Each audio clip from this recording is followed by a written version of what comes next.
Vamos en esta noche a estudiar el capítulo 11 del 1 al 6 y el título de nuestra conferencia se llama Aprendiendo a vivir.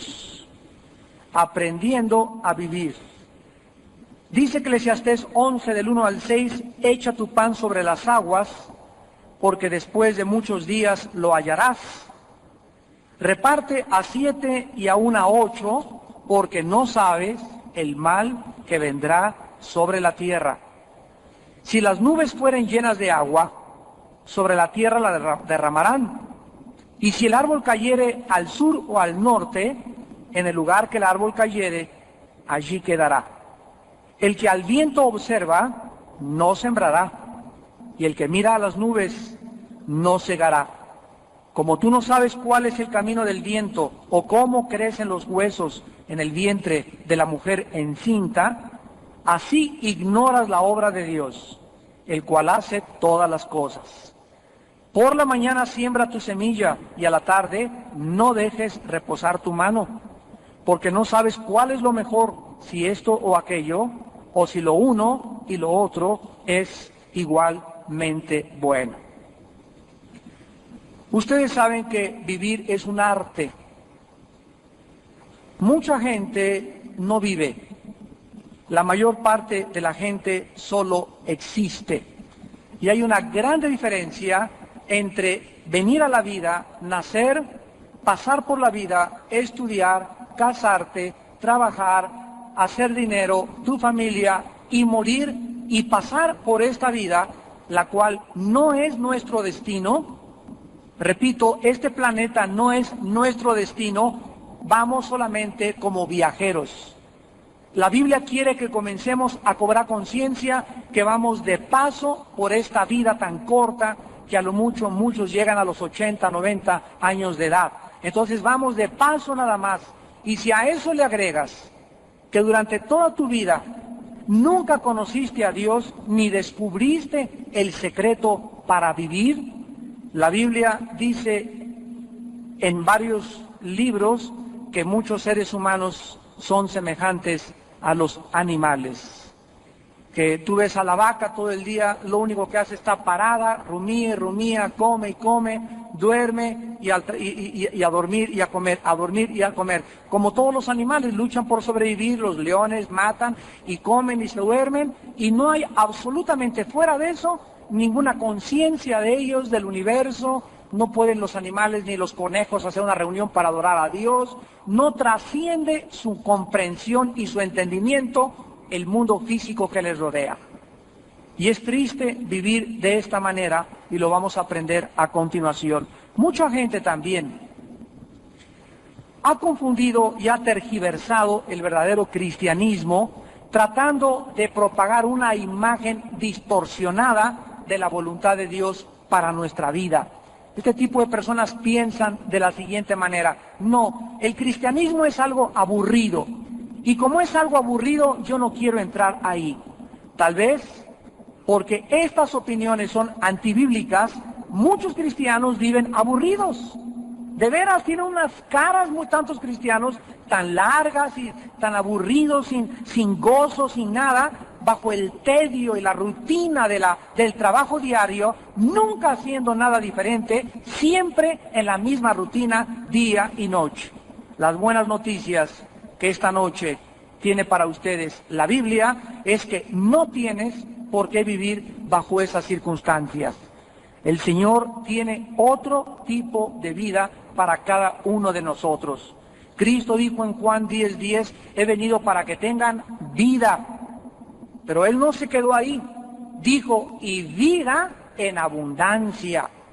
Dios quiere que este puente, si vas a Cuernavaca, si vas a Acapulco, si vas a Xochimilco, si te vas a quedar en tu casa, esta mañana, el frío, la tarde, todo lo disfrutes, lo vivas con intensidad, que puedas realmente sentirte parte de este programa y plan maravilloso de un Dios infinitamente santo y bueno que dio a su Hijo Jesucristo por nosotros en una cruz, y que salgas de ese tedio, de esa rutina. Hay cristianos que ni el domingo pueden descansar, ni el domingo se van a Chapultepec, ni llevan a sus hijos en la tarde a alguna actividad, porque todo para ellos gira el trabajo, la panadería, el bufete, la clínica, todo gira alrededor de cosas rutinarias, olvidándote que tienes a tus hijos tal vez pequeños o jóvenes que no los volveremos jamás a ver.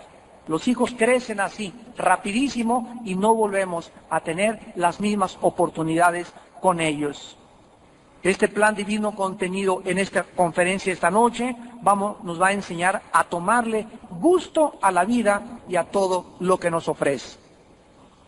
Vamos a ver en primer lugar algunos consejos humanos a las personas de la tercera edad, de las personas ya grandes, porque casi siempre los consejos que se les dan a estas personas es que ya no pueden hacer nada. Mira, tú ya pasaste el sesentón, el setentón, ¿verdad? Y ya come lo que comas porque de todas maneras te tienes que morir.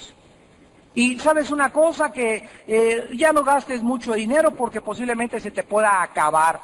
Y ya no tomes riesgos, ya no hagas aquello, ya no hagas esto, porque de todas maneras ya estás muy grande. Todos estos consejos no están en la palabra de Dios.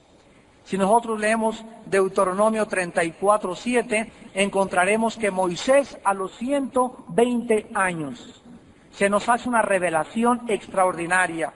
A esa edad los ojos le seguían brillando y él no había perdido el vigor, su energía física.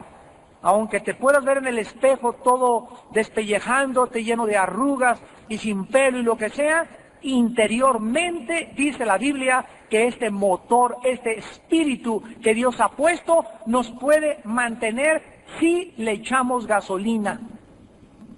Si lo tienes continuamente funcionando.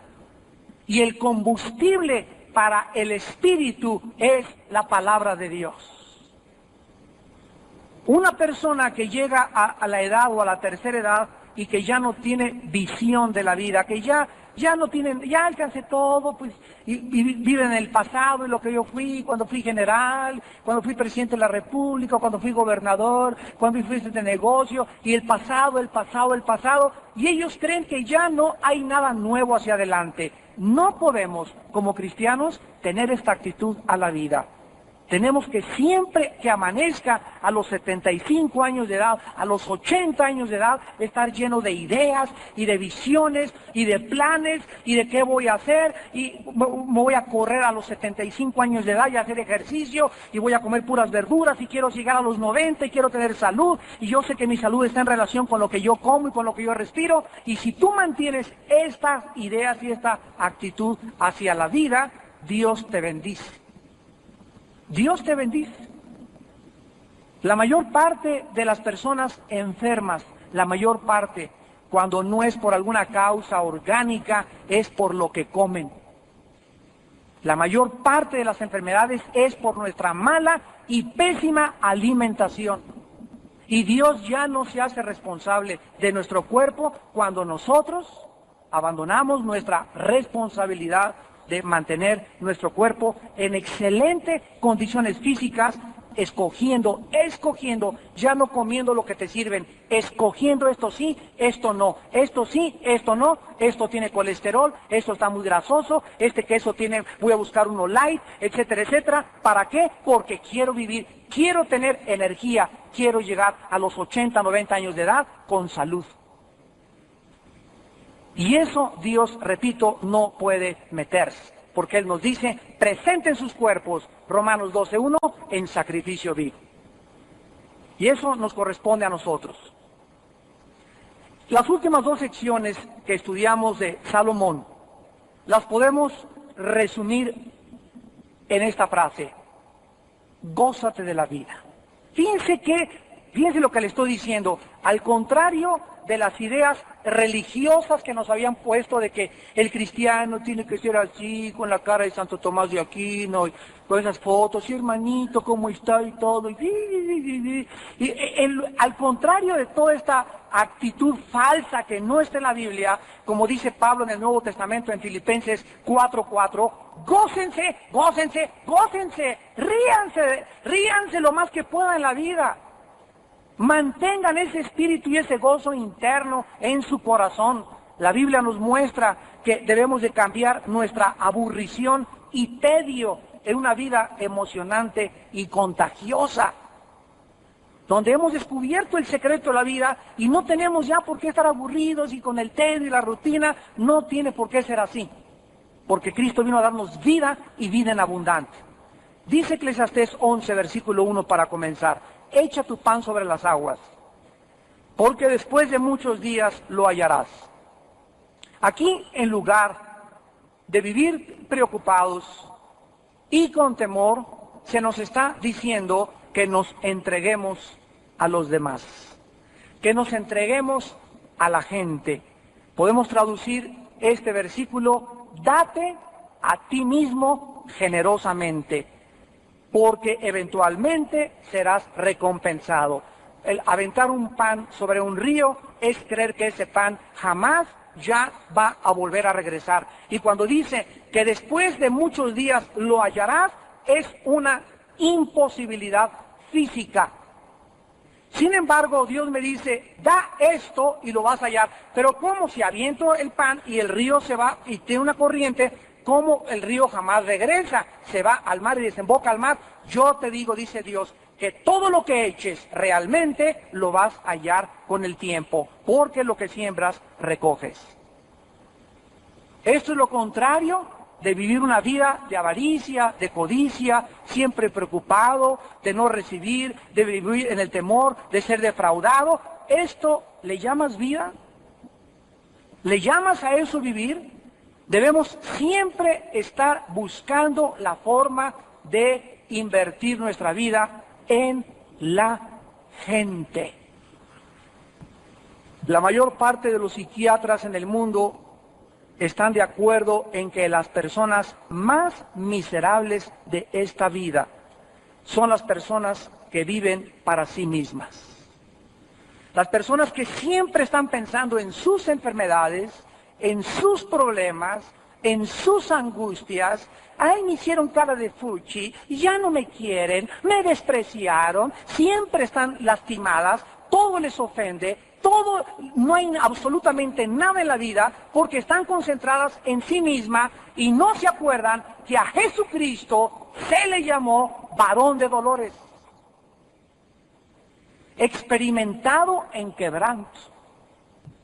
Y si tenemos esa hipersensibilidad de que todo me ofende, me hicieron cara de fuchi, no me abrazaron, me voltearon, me hicieron una grosería, jamás podrás en la vida avanzar ni triunfar tampoco. Miren en Mateo 25 cómo Jesucristo relaciona las recompensas que vamos a recibir en la otra vida en la relación que nosotros tuvimos con la gente.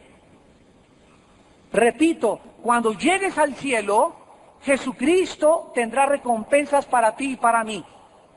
Y estas recompensas estarán relacionadas por la forma como yo traté a la gente. Mateo capítulo 25, versículo 31 al 40. Cuando el Hijo del Hombre venga en su gloria y todos los santos ángeles con él, entonces se sentará en su trono de gloria, y serán reunidas delante de él todas las naciones, y apartará los unos de los otros, como aparta el pastor las ovejas de los cabritos.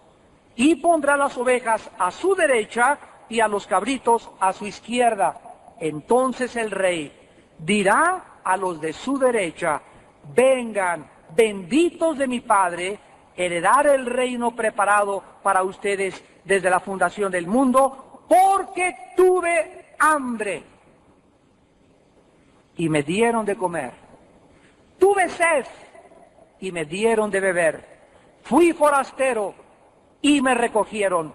Estuve desnudo y me cubrieron. Enfermo y me visitaron. En la cárcel y vinieron a mí. Todas las recompensas que Cristo relaciona para nuestras vidas en el futuro están relacionadas con el tiempo que invertimos en la gente, con lo que hicimos por la gente, porque esa gente a la cual nos entregamos, a los enfermos que visitamos, a los prisioneros que les llevamos una palabra, a los asilos, a los que están en desdicha, a los que están en desesperación, lo estamos haciendo a Él, porque por esa gente Cristo dio su vida. Cristo dio su vida por esa gente. Versículo 37, entonces los justos le responderán diciendo, Señor, ¿cuándo te vimos hambriento y te sustentamos? ¿O sediento y te dimos de beber? ¿Cuándo te vimos forastero y te recogimos, o desnudo y te descubrimos? ¿O cuándo te vimos enfermo o en la cárcel y vinimos a ti? Y respondiendo el rey, les dirá, de cierto os digo que en cuanto lo hicisteis a uno de estos mis hermanos más pequeños, a mí lo hicisteis. Esto lo comparamos con Gálatas 6:10, donde dice, y de hacer el bien, no nos olvidemos, pero mayormente a los de la familia de la fe. Cuando Cristo está diciendo a sus hermanos más pequeños, se refiere a la iglesia. En hebreo se le llama a Cristo nuestro hermano mayor. Entonces tenemos tanto que hacer a los hermanos cristianos, tantos favores. Me estaba diciendo el pastor Badajoz que necesitamos edecanes aquí. ¿Y dónde están todos los jóvenes que vienen aquí los martes y los domingos, que tienen ya 6 meses, hay aplastabotes en sus sillas, sentadotes con sus palomitas y con su Coca-Cola, sin hacer nunca nada por nadie, ni encarga ni nada? ¿Por qué? Porque no han entendido qué es el cristianismo. No se involucran en un ministerio, no quieren servir a la iglesia porque no han entendido, no saben las bendiciones que hay. En el momento que te pongas un gafete de decán, te pones a servir a la gente. Toda esa gente que sirves son las ovejas por las cuales Cristo dio su vida, y al hacérselo a ellas, se lo haces a Él. Involúcrense en la obra de Dios.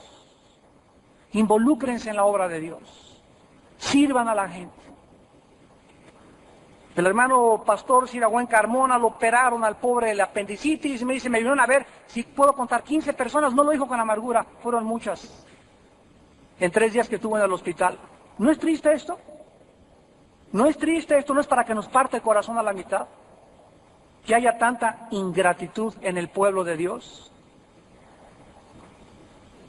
En segundo lugar dice Eclesiastés 11, versículo 2, reparte a 7 y aún a 8, porque no sabes el mal que vendrá sobre la tierra. En segundo lugar, el segundo secreto para aprender a vivir es, en lugar de acaparar, debemos de invertir, y dice 7:8, porque nunca sabemos si hemos de morir. Imagínate que tenías $1 millón en el banco y te mueres hoy en la noche, y tus hijos no son cristianos, les dejas a tus hijos una herencia maldita. Porque ese dinero va a ser la causa de que tus hijos se despotriquen por todos lados. No sabemos cómo va a ser la vida. Ahora que tenemos, debemos de invertir, debemos de vivir para Dios. Dice en Proverbios capítulo 3, versículos del 9 al 10. Honra a Jehová con tus bienes y con las primicias de todos tus frutos, y serán llenos tus graneros con abundancia, y tus lagares rebosarán de mosto. No se puede en la vida ser feliz sin ser generoso. Asociada con la generosidad hay mucha paz, hay mucha satisfacción, hay mucha bendición. El domingo llegó, les contaba a los pastores, llegó un hermano a la iglesia y me dice, hermano Alducin, aquí traigo 10,000 pesos para ofrendar, pero quiero hacerle una pregunta. ¿Qué le dije? ¿A quién se los debo de dar? Así me dijo. Le dije, ¿cómo que a quién se los debe dar? Le dije, pues a la iglesia. Si yo como en Vips no pago en Sanborns, ¿verdad? Entonces, donde comemos, ahí recibimos el alimento espiritual, y donde nos sirven de comer, ahí pagamos. Y me dice, no, es que yo soy de otra iglesia, y me dijo su denominación, pero yo vengo de vez en cuando aquí a los estudios, por eso le pregunto, ¿a quién le debo dar la ofrenda? Y le dije, mire, a su iglesia vaya y dele el diezmo. Si usted quiere dejar una ofrenda aquí, la puede usted dejar, pero usted tiene la obligación de a la iglesia, a los que le alimentan, darle su diezmo. En otros lados da ofrendas, pero el diezmo délo a donde usted pertenece y al pastor que a usted le sirve, o a la iglesia donde es usted alimentado. Bueno, agarró el sobre y se lo echó a la bolsa y se fue. Y gloria a Dios, ¿verdad? Porque no andamos detrás de eso, los pastores, Dios nos libre y conoce nuestro corazón. Pero tenemos que enseñarle a la gente, porque la gente no sabe las bendiciones, no sabe ni siquiera como este hermano, no sabía ni a quién darle el dinero. ¿Por qué? Por la ignorancia tan grande que hay. En tercer lugar dice el versículo 3, si las nubes fueran llenas de agua, sobre la tierra la derramarán. Y si el árbol cayere al sur o al norte, en el lugar que el árbol cayere, allí quedará. Aquí encontramos nosotros, en tercer lugar, para aprender a vivir, que en nuestra vida existe una ley que se llama de la causa y del efecto. La ley de la causa y del efecto. ¿Por qué llueve? Pues porque las lluvias están llenas de agua. ¿Por qué un árbol que cae al norte? ¿Y por qué un árbol que cae al sur? Ahí se queda porque cuando se cayó esa dirección llevaba uno al norte y otro al sur, y ahí se queda. ¿Por qué caíste tú en el robo? ¿Por qué caíste en el adulterio? ¿Por qué caíste en la avaricia? Porque tu corazón estaba lleno de estas cosas. Y en esa dirección fue en la dirección que caíste. La ley de la causa y del efecto. Todo lo que sembramos, lo recogemos. Dios nos da una sabiduría maravillosa. Ay, yo no sé por qué embaracé a mi novia. ¿Por qué? Pues porque esa dirección llevabas desde hace 3 meses acariciándola y pasándote caricias, y la muchacha que se dejaba y que se dejaba y que se dejaba. Acuérdense, muchachas, que un hombre no va más lejos de lo que tú le permitas. ¿Me oíste, verdad? Un hombre no va más lejos de lo que tú le permitas. Y si tú permites caricias demasiado íntimas, van ustedes a caer en esa dirección. No van a caer en el sur, van a caer hacia el norte, porque es la dirección que llevan, la dirección de la fornicación y del juicio de Dios. Hay una ley de causa y efecto, a toda causa hay un efecto. La maldición, dice Proverbios, no viene sin causa. Todo lo que sucede en la vida es porque antes nosotros nos apuntamos o nos dirigimos hacia ese lugar donde caímos. En cuarto lugar dice el versículo 4, el que al viento observa, no sembrará, y el que mira las nubes, no cegará. En cuarto lugar, nosotros no podemos hacer la obra de Dios bajo el temor. Si estás observando, ahí viene un viento, no, ahí viene otro viento, hay otro viento, jamás vas a sembrar. No, es que me van a perseguir, es que mi familia me va a dejar de hablar, es que en la escuela me van a decir la religiosa o la monja o el monje. Si tú estás viendo los obstáculos siempre en la vida, nunca vas a sembrar, nunca vas a hacer nada. Si estás mirando siempre las nubes, nunca vas a recoger. El temor nos impide hacer la obra de Dios. Si permanecemos en la vida, ay, no, pues quién sabe con este gobierno cómo mira. Ay, pues no sé qué pasará. Ay, no, pues no sé si tendré comida. Todas estas formas de pensar con duda, donde desconfío totalmente de Dios, me olvido que existe Dios y bajo mis ojos totalmente al mundo que me rodea, me lleva a mi propia destrucción. El temor paraliza, el temor congela, el temor nos impide a que avancemos y que hagamos la obra de Dios. Vean ustedes en el libro de los Números, capítulo 13, lo que pasó cuando fueron los espías a Canaán a buscar un reporte de parte de Moisés. Dice Números 13, versículo 26. Anduvieron y vinieron a Moisés y a Aarón y a toda la congregación de los hijos de Israel en el desierto de Parán en Cádiz. Y dieron la información a ellos y a toda la congregación y les mostraron el fruto de la tierra. Acuérdense que aquí Moisés, antes de entrar a Canaán en la frontera, les dijo, vayan 12 como espías, asómense, vean, inspeccionen qué cosas hay en Canaán. Y regresaron estos 12 hombres con este reporte. Versículo 27. Y les contaron diciendo, nosotros llegamos a la tierra a la cual nos enviaste, la que ciertamente fluye leche y miel, y este es el fruto de ella. Ahí lo traían en las manos el fruto. Mas el pueblo que habita aquella tierra es fuerte, y las ciudades muy grandes y fortificadas. Y también vimos allí a los hijos de Anac, o sea, y de Amalek, que eran los gigantes. Amalek habita el Negev, el Eteo, el Jebuseo, el Amorreo habitan en el monte, el Cananeo habita junto al mar y la ribera del Jordán. Entonces Caleb hizo callar al pueblo delante de Moisés y dijo, subamos luego y tomemos posesión de ella, porque más podremos nosotros que ellos.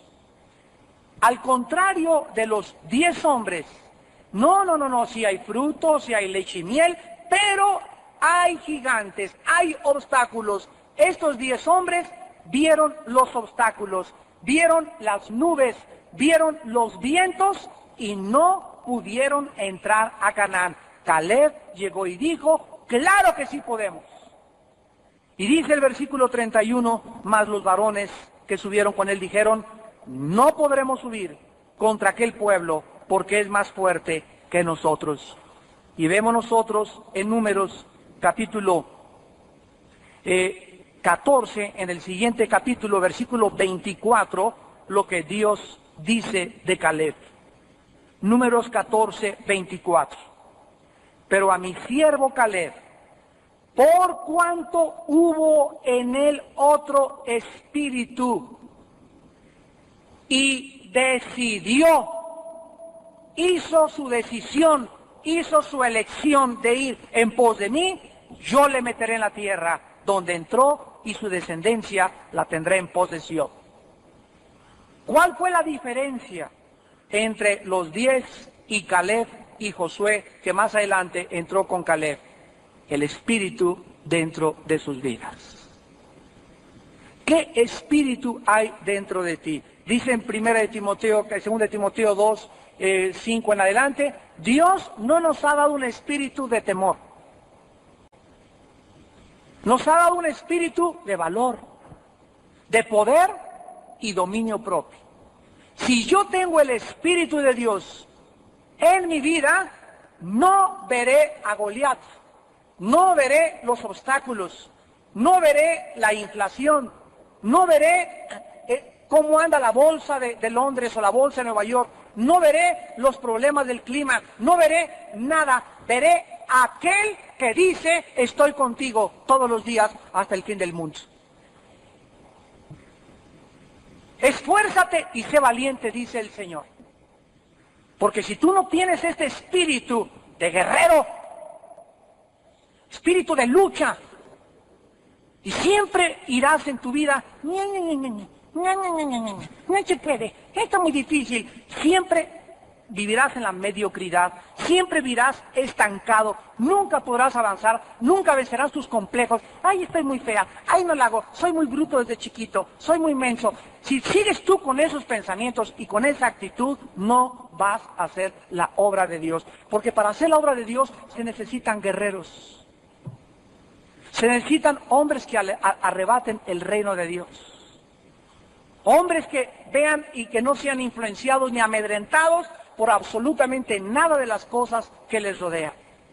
Antes, en todas estas cosas, en la desnudez, en la falta de ropa, en la falta de dinero, en la persecución, en el frío, contra los demonios, contra los principados, ante estas cosas somos más que vencedores.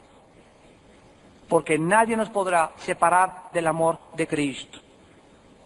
En cuarto lugar, dice Eclesiastés 11, del 5 al 6, como tú no sabes cuál es el camino del viento o cómo crecen los huesos en el vientre de la mujer encinta, Así ignoras la obra de Dios, el cual hace todas las cosas. Por la mañana siembra tu semilla y a la tarde no dejes reposar tu mano, porque no sabes cuál es lo mejor, si esto o aquello, o si lo uno o lo otro es igualmente bueno. En cuarto lugar, nosotros comenzamos a entender que en lugar de vivir en la vida dudando, debemos de comenzar a confiar. Debemos de vivir por fe. Existen muchas cosas en la vida que no comprendemos. Y así es la naturaleza de la obra de Dios. Nadie sabe a ciencia cierta cuando un huracán se comienza a formar en el Golfo o en el Atlántico, nadie sabe cómo se origina, bueno, que las vientas, que las temperaturas y cosas que comienzan a postular. Nadie sabe por qué lleva una dirección y de repente hace que ese huracán se vaya por otro lado. Nadie sabe el origen de dónde surge el viento y a dónde va a acabar el viento. Nadie sabe de qué forma imperceptible, aunque se han tomado fotos de un feto y a los 3 semanas, a los 4, el proceso del crecimiento cuando van haciendo las orejitas y el corazoncito y los pulmones y el estómago y la piel, quién va dando las señales para que una cosa sea oreja, la otra cosa sean dedos, la otra cosa sean cerebro. Así muchas cosas del universo. ¿Y saben algo? Que el día que tuviéramos la respuesta del universo, seríamos dioses. Ya no necesitaríamos a Dios. Entonces, el hecho de que haya muchas cosas que no comprendamos, no va a detenernos de seguir confiando en Dios. Pues yo no sé por qué Dios permitió que le cayera la casa a mi familia en el temblor, y yo no sé por qué pasó el huracán en Honduras, y es una nación que mató a miles de personas. Hay tantas cosas que ignoramos, pero eso no me va a detener a seguir confiando en Dios. Tenemos que vivir por fe, el justo por la fe vivirá. Dice en Eclesiastés capítulo 8, versículo 17. He visto todas las obras de Dios, que el hombre no puede alcanzar la obra que debajo del sol se hace. Por mucho que trabaje el hombre buscándola, no la hallará. Aunque diga el sabio que la conoce, no por eso podrá alcanzarla. Esto fue escrito hace 3000 años. ¿Saben ustedes que los sabios, los astrónomos, los paleontólogos, los antropólogos, continúan tratando de descubrir cómo se hizo el universo? Y sacan cada barrabasada en los libros, es muy interesante, en la revista Duda, en todos lados. Y el universo ahora, 25 millones de años. Y el universo, ya sabemos cómo. Hubo una explosión y los átomos se juntaron con los electrones y cada año postulan una nueva teoría. Y como dijo en mi tierra don Teofilito, ni lo sabrán. Y antes de don Teofilito lo dijo Salomón en Eclesiastés 8:17. Aunque el hombre la busque, no la hallará. Porque el hombre no podrá jamás encontrar el origen o por qué se hizo el universo, porque fue en el pasado. Y para que sea científico, tiene que ser repetitivo. Entonces nadie estuvo en el principio para decir así fue. Todas las conclusiones y deducciones que se hagan, que por el movimiento, que por la explosión de la estrella magna, que por estas cosas, todos son de carácter especulativo y filosófico. Nunca el hombre sabrá quién es el hombre por sí mismo. Y los filósofos y las sectas y se multiplican los hombres que tratan y los iluminados. Síganme, yo soy el Mesías, yo tengo la verdad, nadie la podrá encontrar, porque hay un hombre que dijo hace 2000 años, vendrán muchos falsos cristos en mi nombre, y les dirán que ellos saben todo, pero son mentirosos. Yo soy el camino, la verdad y la vida. No podemos nosotros, por ignorar muchas cosas, detenernos. Mucha gente quiere comprender todo, entender todo, quiere una explicación para todo, sin darse cuenta que si así fuera, seríamos dioses. Ya ver, ¿y por qué? ¿Y por qué? ¿Y por qué? Y quieren saber a fuerza, y no entienden su finitud y su limitación, para entender que hay cosas que hay respuestas y hay cosas que son incomprensibles, porque nuestra mente es finita y trascienden nuestra capacidad de comprensión. Pero hay gente que así es, ¿verdad? La Biblia nos llama y nos exhorta a vivir confiando continuamente en Dios. Dice el versículo 6, por la mañana siembra tu semilla y a la tarde no dejes reposar tu mano. Porque no sabes cuál es lo mejor, si esto o aquello, o si lo uno o lo otro es igualmente bueno. Dios quiere que sigamos trabajando.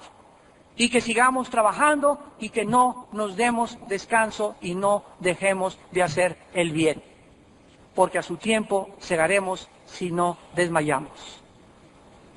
Dice en 1 Tesalonicenses 15:58, amados hermanos, saber que vuestro trabajo en el Señor no es en vano. Estén firmes y constantes. No dejes reposar tu mano. Sigue testificando. Hoy te fuiste en el taxi, le hablaste al chofer del taxi de Cristo. En el camión iba una señora junto a ti y allí ibas tú con tu esto y con tu Reforma y ley, los deportes, Guinea del América y el Morelia. Y pasaron 20 minutos en el camión y esa alma humana que estaba junto a ti, ni siquiera le dirigiste la palabra porque no la conoces, porque no te interesa y porque a lo mejor iba a chocar el camión y se iba a ir al infierno y a ti no te preocupa la salvación de las almas. Porque no has entendido que si Dios te da la vida, y a mí también, es para hablar de Él. No tenemos carga por las almas.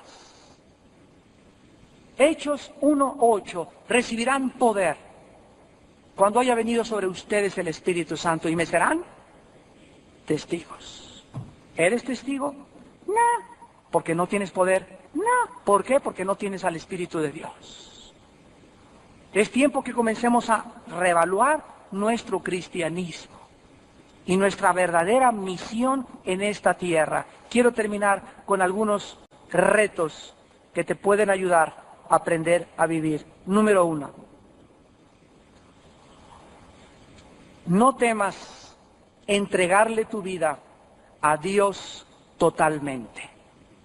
Es el primer desafío que este estudio nos da en esta tarde.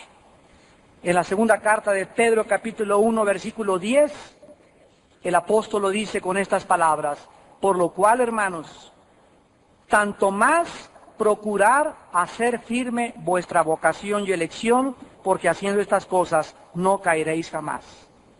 Si Pablo se está dirigiendo a los cristianos expatriados que eran perseguidos en aquella época cuando se escribieron esas dos cartas, es porque él sabía que la iglesia estaba llena de cristianos que no estaban consagrados y no habían hecho firme su vocación, no habían tomado la decisión hoy en la noche de decir: ya basta de mi vida mediocre, ya basta de vivir para mis propios intereses, ya basta de vivir para mí, voy a comenzar a buscar a quién ayudo, a quién puedo bendecir, qué puedo hacer por la obra de Dios, me voy a salir de mí mismo porque ya no vivo para mí mismo, vivo para aquel que murió y resucitó de entre los muertos.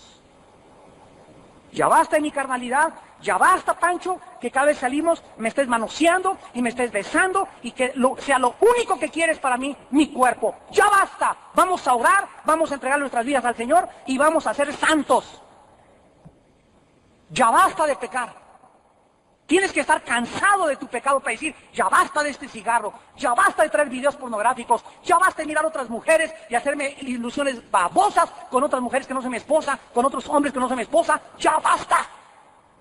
Tenemos que estar hartos del pecado para hacer firme ya nuestra vocación y nuestra elección. Esto no es un juego. El Hijo de Dios dio su vida por nosotros y la sangre de Cristo no es un chiste. Si su Padre no perdonó a su Hijo, a nosotros tampoco nos va a perdonar. Tenemos que entender qué es lo que realmente vale la pena para aprender a vivir a la luz de Dios. En segundo lugar, nunca, nunca, nunca abandones la lucha. No te desanimes. No importa las desilusiones, no importa las traiciones, no importa las desesperanzas. No importa todas esas cosas que te pasaron en tu vida, con tu hijo, con tu hija, la frustración de la vida, las cosas que se derrumban delante de nuestros ojos. No importa, debemos seguir luchando, luchando. Dice la palabra de Dios, estamos atribulados en todo. Problemas de la casa, problemas de la economía, problemas que ahora piden el bono, problemas de aquello, problemas de esto, pero no angustiados. No angustiados. Una cosa es estar rodeado de problemas y otra cosa es estar así. Ya me puedo, señor, un tequila, un whisky, un pericazo, un toque de mota, otra mujer, una disco, voy a escaparme. No. ¿Dónde está ese Espíritu de Dios dentro de tu vida? La angustia es llegar a un punto en la vida donde nos soltamos de Dios y donde cerramos nuestros ojos a Dios y donde comenzamos a creer que Dios ya no tiene que ver en mi vida. Estamos en apuros, mas no desesperados.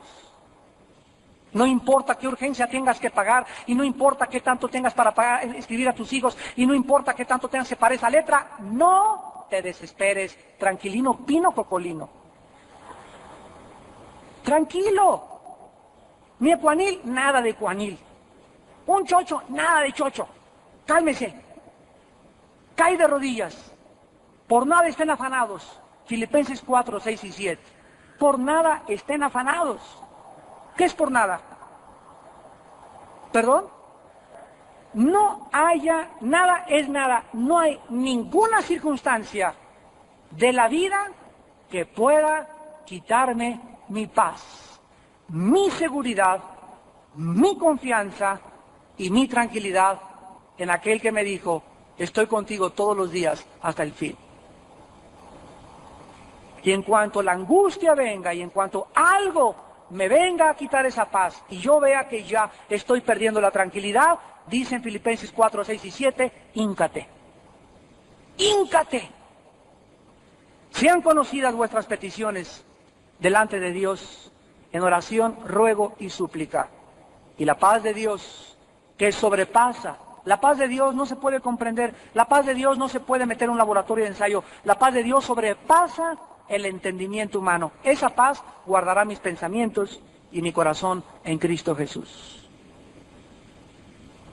Tal vez esa paz que dices, Dios mío, perdí un familiar, perdí esto, se me cayó la casa, y a pesar de que, pues claro que siento tristeza y todo, pero sin embargo tengo paz, no estoy esperado ni como Juana la loca, ¡ay, mis hijos! ¿De dónde viene esa sobrenaturalidad? Esa actitud que no es humana. Y sin ningún chocho, sin ningún ecuanil, sin Prozac, sin nada. ¿De dónde viene? De Dios.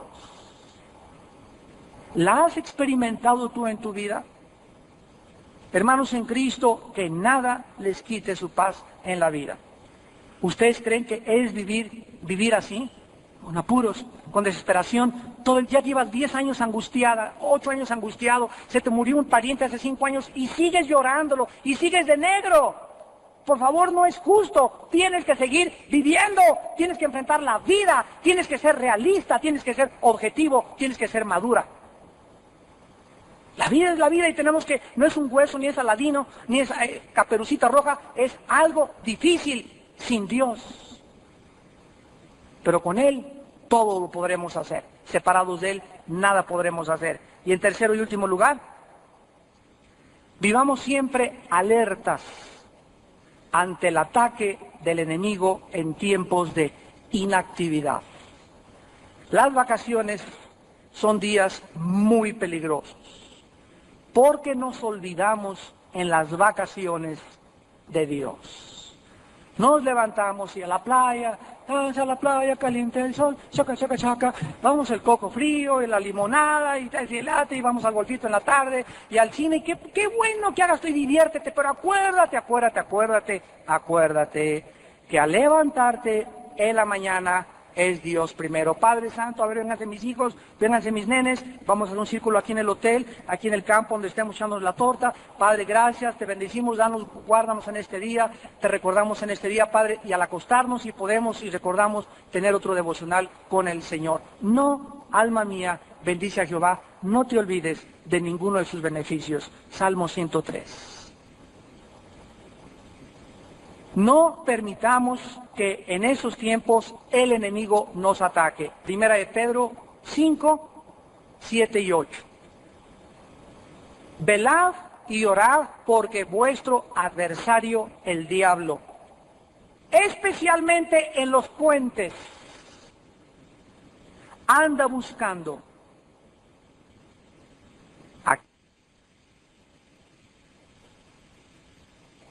esta palabra. ¿Quién deja de vivir por fe? ¿Quién deja de confiar por Dios? Ahí es cuando el enemigo brinca. Y si no mantenemos esta perspectiva de que Satanás no tiene puentes, y él no tiene días festivos, ni hay armisticio con él, ni tiene vacaciones, entenderás que la vida es una guerra.